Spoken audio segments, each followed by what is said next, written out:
我7岁那年，爹娘外出的路上遭遇山匪劫杀，叔婶怜我可怜，将我收养膝下。16岁时，我遇见一位静坐于闹市看书的穷书生。公子为何要在这喧闹之地读书啊？读书之处不在幽静与否，而在心境。闹市虽喧嚣，却能磨练心性，让在下专注学位，不为外界所扰。尘世喧嚣烦扰，唯独他闪闪发光，我对他很有好感。此后每日我都在闹市寻他，受他影响，我竟也能在喧闹嘈杂之中看书。我与他从点头之交到谈天说地，从相知到相爱。姨娘，怎么了？可能是今日风大，有些着凉了。阿姨，我就先回去了。我呀，素来体弱，叔婶这些年给我找了很多大夫调理，始终不见起色。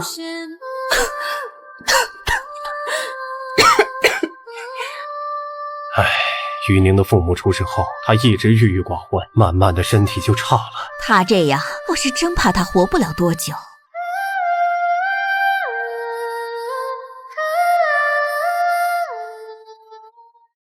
这些年，我们给怡宁找了许多大夫看过，都说若是有太初玉莲，或许能治好他的病。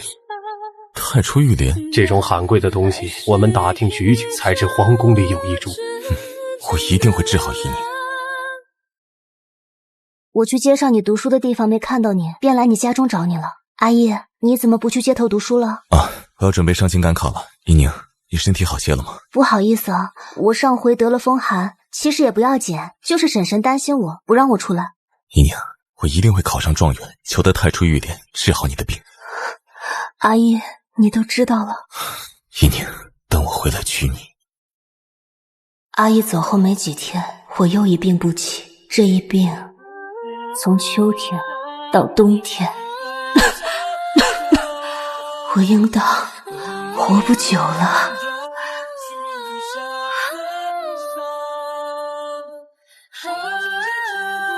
我崔怡宁于建安17年冬末病逝。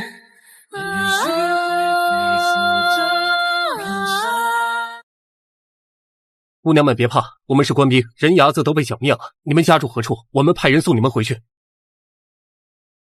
他是谁？大人，我不记得我是谁了，我可以跟着你吗？宋氏玉佩。好啊。大人，她确为瑞王之女宋婵生，只是她生来痴傻，如今瞧这模样，估计已然恢复神智。既然她送上门来，就休怪我无情。大人，天气热了，我给您做了些酸梅汤。虽然我失忆了，但做出来的酸梅汤味道还不错哎。有味道。大人不喜欢这个味道吗？味道不错。大人可查出我出身何家，因何被人牙子拐走？京都50里外的一员外郎家中嫡女，被继母故意丢失，卖给了人牙子。你若不想回去，不如就留在我府上。那就多谢大人了。魏大人看着冷冰冰的，让人给我送来的这些衣裳倒是十分好看，又合身得很。把这贱蹄子拿下！别以为你得了官人几分清眼，就能登堂入室。夫人是不是误会了？我只是暂时借住。他这些年心里一直住着那个死人，对任何女子都不假颜色，唯独你居然让他留在府里，还亲自给你安排了衣裳首饰。我现在就离开。你该死！剪了他的头发，刮花他的脸，扒了他的指甲。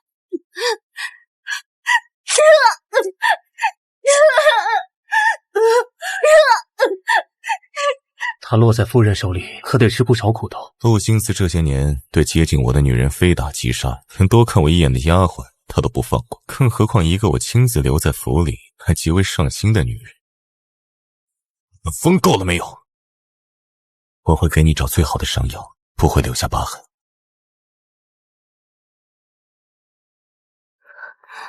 魏大人。你那时候失忆了，为何选择要跟本官走？不怕本官也是坏人吗？不知道为什么，觉得魏大人很熟悉，觉得很安全可靠。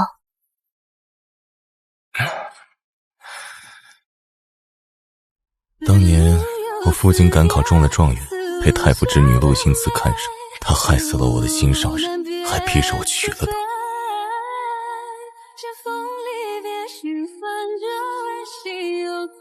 魏大人，你查到我叫什么名字了吗？一宁，宋一宁。多谢魏大人收留，我该走了。回你那个家，你不怕被你继母又卖掉？我不回去，我想过了，我酸梅汤煮得好，做菜也行，我可以去摆摊做生意，养活自己。阿姨，好吃吗？好吃，怡宁做的菜天下第一好吃。那到时候阿姨去京城赶考，我就去京城开个酒楼。怡宁，我爱恨此消彼长，停不回望，我被你痛忘。宋一宁连名字都这般像，之前那些容貌与崔一宁相似的女子凑上来，他看一眼就直接将人打杀了，唯独对你。怡宁，我好想你。小姑娘去哪儿啊？是来找哥哥的吗？你们滚开！这下他是彻底毁了，到时候端王追究起来。本乡的夫人害了端王府的郡主，本乡也只能将夫人交给端王处置。放开我！你们放开我！救命！风上微月去踏佛山的这天堂，一心并肩赴夜荡，看永夜的尽头。魏大人，谢谢你又救了我。廷义，放开本王的女儿！楠楠，快到爹爹这里来。他是我爹。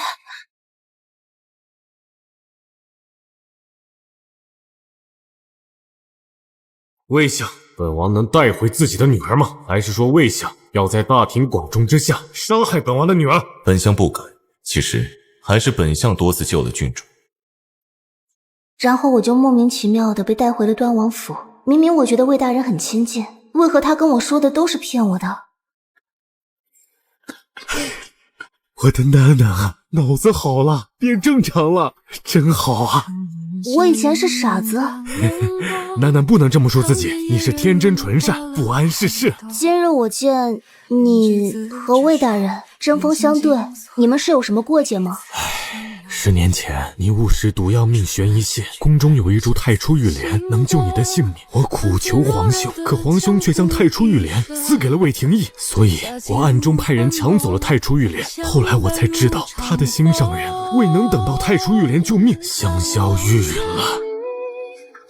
所以是因为我，他的心上人才死了。楠楠，这些不怪你。你服用太初玉莲后，虽然活了，却也变得痴傻。况且太初玉莲本来就是咱们府里的东西，是被皇兄抢回宫里保管，他又凭何将咱们的东西赐给别人？况且你中的毒也是皇兄派人下的，魏廷义离开的时间和路线也是皇兄派人透露给我。虽然魏廷义也知晓这些，但是他对本王和你的恨意却从来不减。一年这么多年来，我连为你报仇都做不到。宋禅师，是他抢了你活着的机会。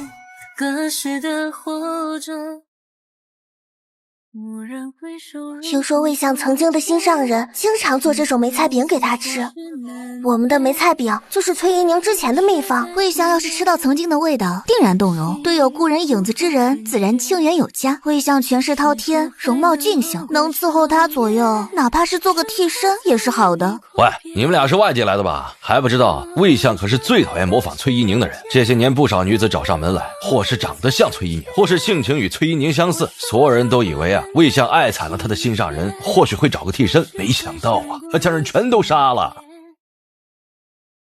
魏相他给我编造假身世，还故意给我的假名字与他的心上人一样，明明跟我家有仇，恨不得我死，却又假惺惺的对我好。可为什么我却觉得他很亲近，看到他就很安心呢？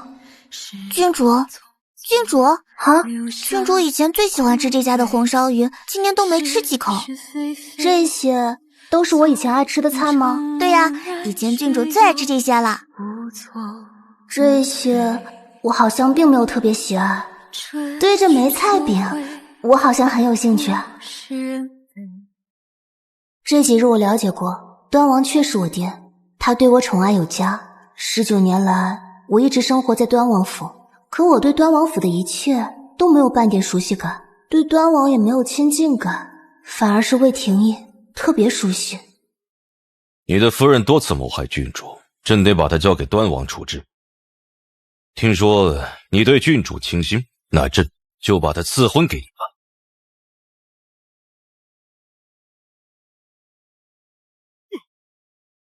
好的男赐婚给魏廷义，那不是把他往火坑里推吗？爹爹消消气，我愿意嫁给魏廷义。婵儿，魏廷义他一定会伤害你，嫁给他，你这辈子就毁了。爹爹，圣旨已下。爹爹，我会保护好自己，您别忘了，我可是郡主。魏廷义，他总不能对我又打又骂吧？唉，我的楠楠啊，命运多舛，没过几天好日子。一路风雪，任白发纷飞。一拜天地，再拜圣上，夫妻对拜。魏相，在人牙子手里救下我时，魏相就认出了我的身份，得知我失忆，故意编造我家中不辞，让我无家可归，只能留在你身边。而后又故意对我流露出有好感，让陆心慈对我下手。容我说，当初是故意这般想让陆心慈折磨你，而后见陆心慈找了地痞欺负你，还忍不住出手救你，你信吗？不信，你去找皇上赐婚，不就是想折磨我一辈子吗？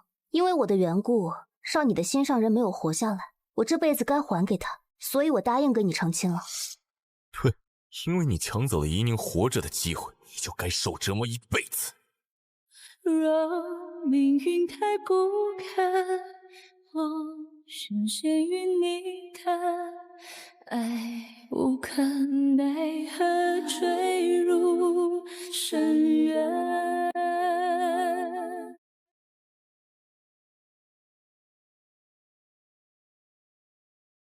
梦里好真实，可我以前是痴傻的，几乎没有出过王府，怎么会在街头看书呢？还有旁边的男子又是谁？读书之处，不在幽静里，而在心境。大事虽喧嚣，却能磨练心性，让在下专注学问，不为外界所扰。我是谁？我是端王府郡主宋蝉生。不，我不是宋蝉生。郡主，我买了白月光梅菜烧饼，那边新开的铺子，说是魏相心上人崔依宁的烧饼秘方，你要不要吃？味道一般般，居然还那么多人排队买。这味道不太对。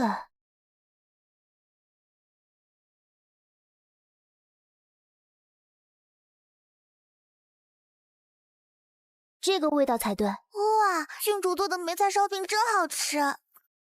本相与你互不相干，为何你还要处处学他？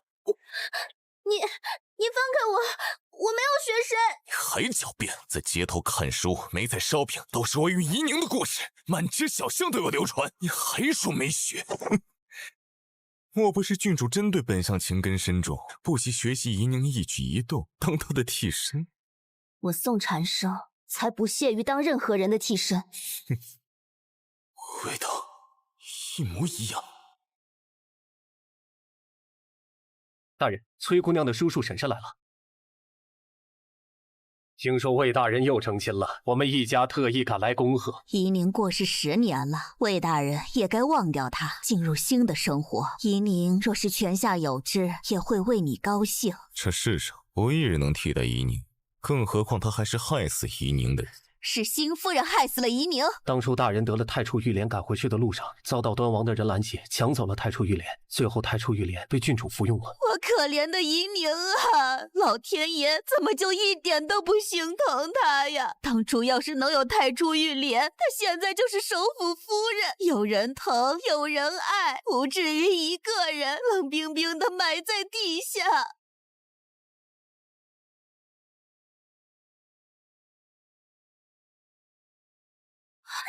小娘子真俊俏啊！好大的狗胆，也敢对郡主无礼！郡主，原来是你害死了我堂姐，要不然现在我堂姐就是魏相夫人。要是当初玉莲没有被端王抢走，现在夷宁昭还会活着，我们会成亲，琴瑟和鸣，还会生几个可爱的孩子。我盘古神纵马地声满天四海任我游。魏大人，今朝只是为夷宁说了几句公道话，就被新夫人打成了这样子，您可要为我们做主啊！把郡主请过来，他们是夷宁的家人，谁若欺负他们，便是对我不敬。为何我对这妇人也觉得熟悉？他昨夜欲对我不轨，魏大人不处置这登徒子，却怪罪我打了他。是不是崔夷宁的家人做了任何坏事，你都会毫无理由的包庇他们？你不配提夷宁的名字。是你害死了夷宁，是你害死了他，你还我夷宁！对不住。已经10年了，顾廷义真会念着夷宁一辈子。万一他对这个郡主动了心，那我们岂不是成外人了？娘，你就别多操心了。魏廷义要是真能变心，早就变心了。还是要防患于未然呢。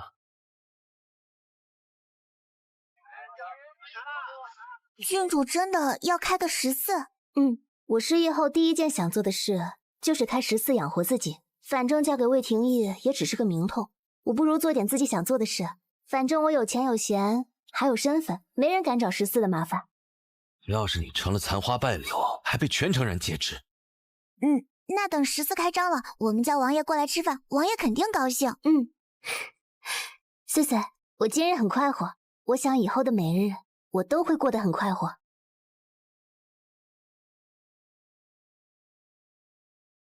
宋禅生出去了还没回来，大人是担心他。皇上明知道我与端王水火不容，却还将宋禅生赐婚于我。宋禅生但凡出任何事，端王必定会与我斗个不死不休。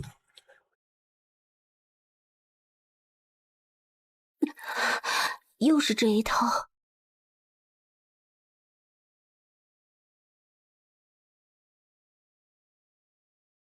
还能站起来自己走吗？又是你安排的。背后指使的人是谁？我们不知道，有人给我们钱，让我们把他玷污，然后再把他一尘不整的扔到大街上。上回那些地痞，魏廷义查出来是崔金照安排的，他倒是没有特别护着，直接将崔金照扔进了大牢，而我没管这些，把心思都放在了我的14上。这一桌子的菜，全是我宝贝女儿做的。对，全是郡主做的。王爷您也没想到吧？郡主居然这么厉害。爹爹，婵儿做的菜合您的口味吗？哎呀，太合了！婵儿啊，你怎么突然就会做菜了？我醒来就会了呀。来，楠楠，这是你以前最爱吃的。爹爹，我现在好像不喜欢吃以前喜欢吃的那些东西了。没事没事，楠楠变聪明了，当然就不喜欢以前的东西了。只要楠楠还是爹爹的楠楠就好。明明是很疼我的阿爹，可我如今还是没有那种与生俱来的亲近感。我好像可能真的不是他的女儿。楠楠当然是爹爹的楠楠啊！不管我以前是谁，以后我只是宋禅生，阿爹的女儿。民妇有冤情，求青天大老爷开眼，请令崔家借魏首府之事，害死我的女儿。崔金照强抢民女，逼死林巧儿，人证物证确凿，本府判你收押，秋后问斩。金照是夷宁唯一的堂弟呀，那时候他们姐弟俩的感情多好啊！魏大人，求求您了，金照只是一时犯了糊涂，罪不至死啊！姨娘，你是不是也希望我能救你的亲人？杀人偿命，林大娘从金陵告到京都来，不就是为了她死去的女儿讨个公道吗？再说，崔金照真的只犯了这一回罪吗？郡主娘娘，夷宁已经死了，求你不要再逼死金照了。你怎么能说是我要逼死他？明明是他犯了事。阿义，你父母双亡，我也父母双亡，以后我的叔叔婶婶也是你的家人。夷宁的堂弟自然也是本相的堂弟，我会救他。你不明是非，亏你还是当朝首辅。最近我越发觉他身上有伊宁的影子，伊宁也是这样正义凛然的人。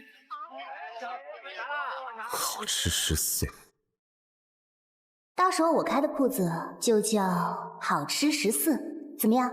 简单直接，一看就好吃。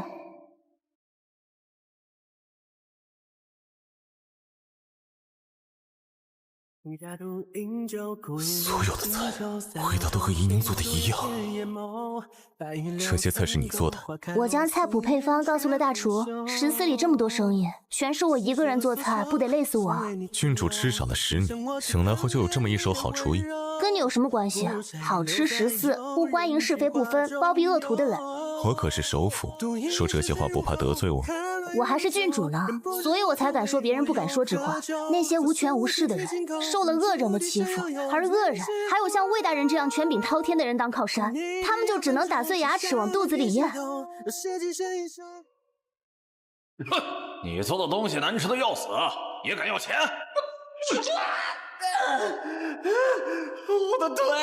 我的腿断了！哼，只打断你的腿，算便宜你！我就是打死你，也没人敢说一句话。我舅舅可是京城府尹。他仗着有个当府尹的舅舅，一直横行霸道的。阿叶，以后你当官了，一定要替那些无权无势的百姓做主，把那些有靠山的恶人全都抓起来。哼，都听伊宁的。希望我成为屠杀恶龙的勇士，而我现在却成了恶龙的保护司。伊宁，你会恨我违背初衷。金陵传来消息，崔金兆这些年确实干了不少强抢民女的事，因为大人的原因，当地官府对崔家一直有所包庇。这回他是打死了人，事情闹大兜不住了，才一家子跑来京都，把崔金兆所有罪证交给京都府尹。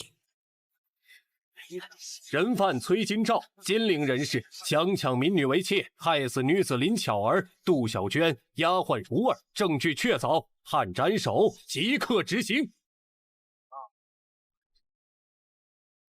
听说这个崔金兆有魏首府当靠山，没想到也被斩首了。救命！本来魏廷要救金兆，就是被你害的，才害得我儿子惨死。我要你死！我要你死！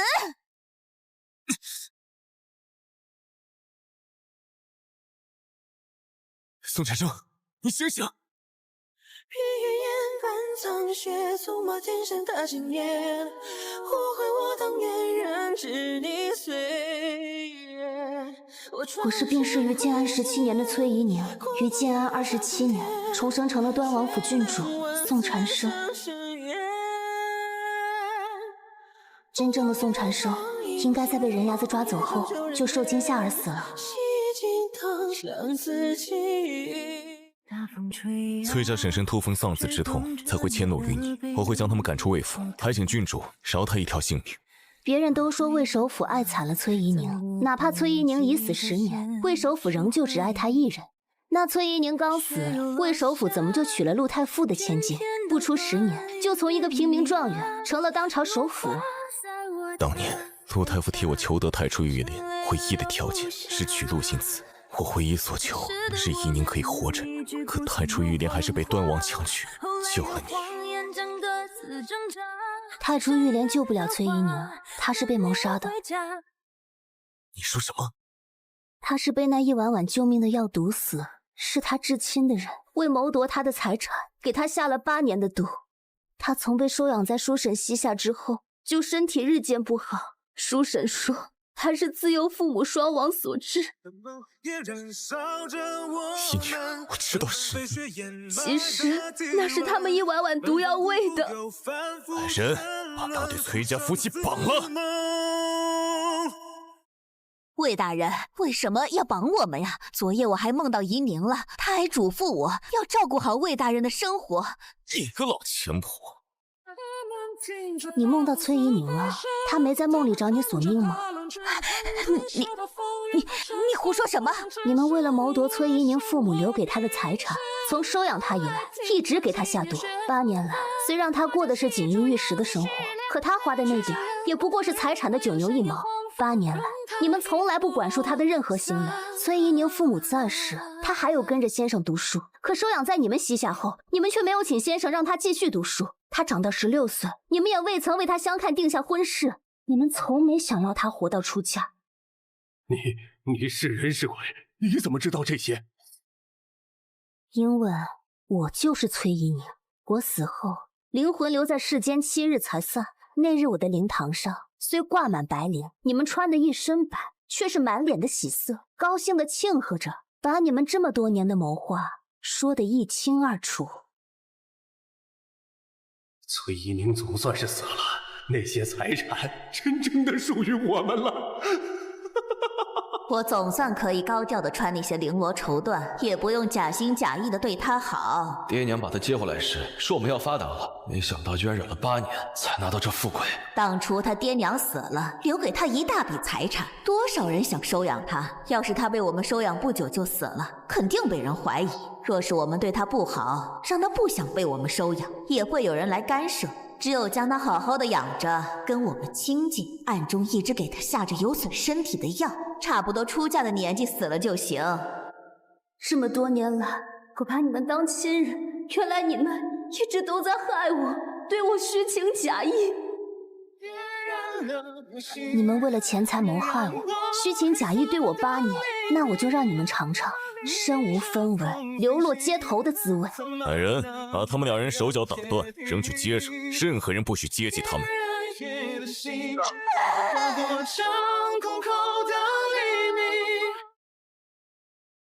他敢对郡主落水，活该落得这下场。不管他们了，我们先回端王府。我的楠楠啊！王爷，郡主回来看您了。阿爹，您哭过啊？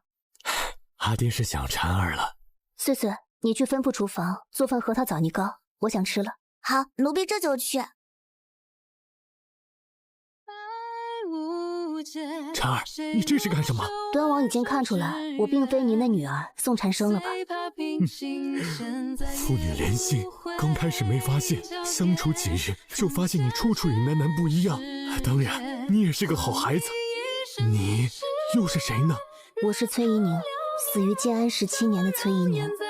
死了10年，10年后在我楠楠的身体里活了过来，一颗太初玉莲，楠楠活了10年，10年后换你活着，也算公平。是魏廷义恨错了你们，太初玉莲救不了我的命，我是被养我长大的叔婶毒害而死。唉，既然你代替我的楠楠活着，那以后你就是我的女儿，你可愿意？阿爹，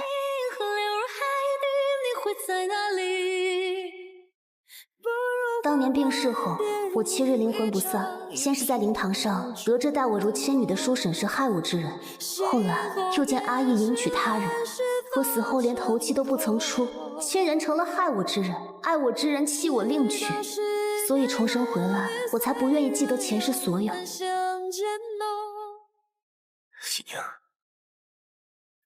怡宁是不是嫌弃我年纪大？如今你是18岁的妙龄少女，而我都快30了。魏廷义，你可是忘了你先前如何的算计，让别人折磨我。怡宁，先前的错我都认，你想如何打我骂我都行。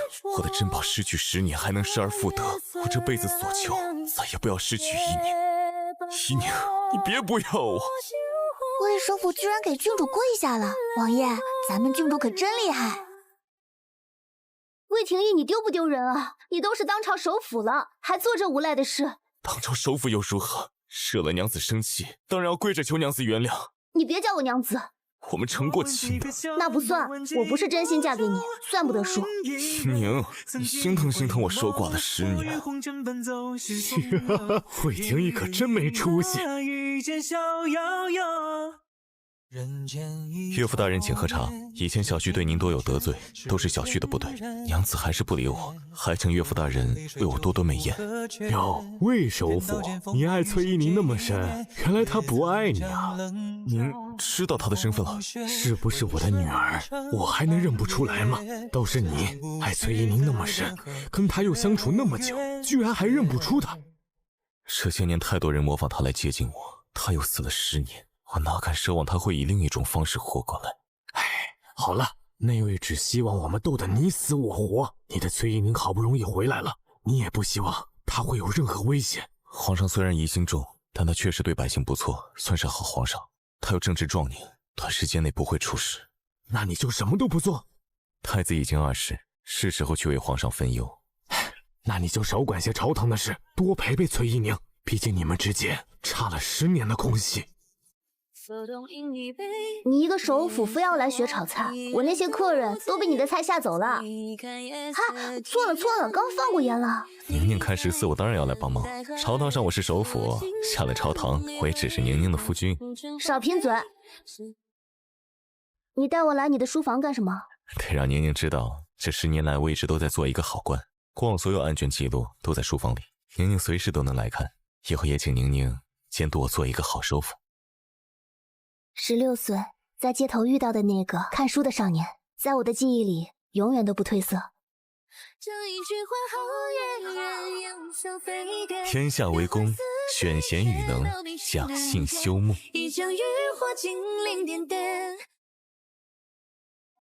外公，爹娘又把我丢给您了。哎呦，你爹娘又跑出去了？爹爹说要去南边视察，就把娘亲也带去了，让我跟着外公，说外公孤家寡人很可怜，让我多陪陪外公。爹爹娘亲，我们出去玩，为什么不带哥哥？他个皮猴子，才不带他去呢。他天天对着你爹爹喊老头子，还说要换个年轻的爹爹。你爹啊，还没把他腿给打折，就是好的了。我哪里老了？也就30多岁，儿子都嫌我老了。宁宁，你没有嫌我老吧？魏廷义，你还要不要脸啊？宁宁，你说嘛，说你不嫌弃我。不嫌弃。那宁宁真的没有看上那小子领回来跟你相亲的探花郎？魏廷义，你怎么越活越幼稚啊？什么肥醋都乱吃。那你说，那个探花郎没有我好看，宁宁最爱的人是我。当然是我的夫君阿义最好看，天下第一好看。我最爱的就是阿义啦。自从生了龙凤太后，阿义就老爱跟2个小家伙争宠，越来越像个小孩，得哄着。这回啊，儿子拐了个探花郎跟我相亲，还非要探花郎当老师留在了府里，阿义就找借口带我们去南边玩。宁宁，这辈子还能有你，我很满足，很感激上苍。阿义，上苍眷顾，我们才能在一起，余生我们要很幸福的走下去。天外天，昏黄烛火已16年。